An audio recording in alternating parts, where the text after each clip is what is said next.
Here's another question. How to find beats that get you emotionally? This is a great question because it shows that you're being smart, because you do want to find beats that you connect with emotionally. The more emotional you are connecting with the beat, the more you're going to have to talk about it.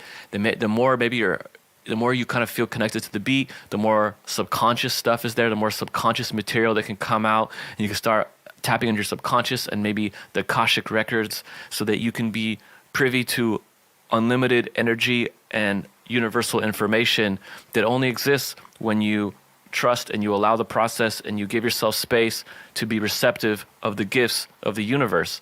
And that happens when you're being creative. That's what's awesome about being creative. There's a magic in it. There's this unknown element, an unknown substance, like they talk about in the Get Rich books. It's in the atmosphere. And when you're being creative, you're tapping into that. So how do you find beats that get you emotionally? Well, what you want to do is listen to lots of beats on YouTube. You can look up J. Cole type beats, Drake type beats, whatever artist you like.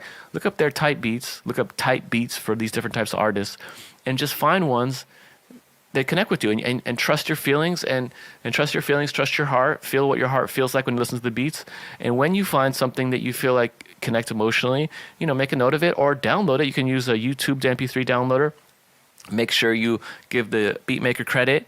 If you want to sell it, you're going to have to buy a license. The license can be from like $20 to $100, if you want a license for the beat. And then you can put it on Spotify if you like the song you make. But really, starting out, you can just download a bunch of free beats off YouTube. Make sure to keep track of who the producers are. And then start making songs on those beats. And then if you like any of the songs and you want to release them, then go back, you can buy the license and then upload it. But starting out, you can just focus on making a free beat tape of all these beats. And as long as you're not selling it commercially, you can still upload it to YouTube. But as long as you're not selling it to commercially, you should be fine. And it's also good to connect with these beat makers and let them know that, get feedback from them. You say, hey, I rapped on your beat. What do you think? Blah, blah, blah. Connect with different people.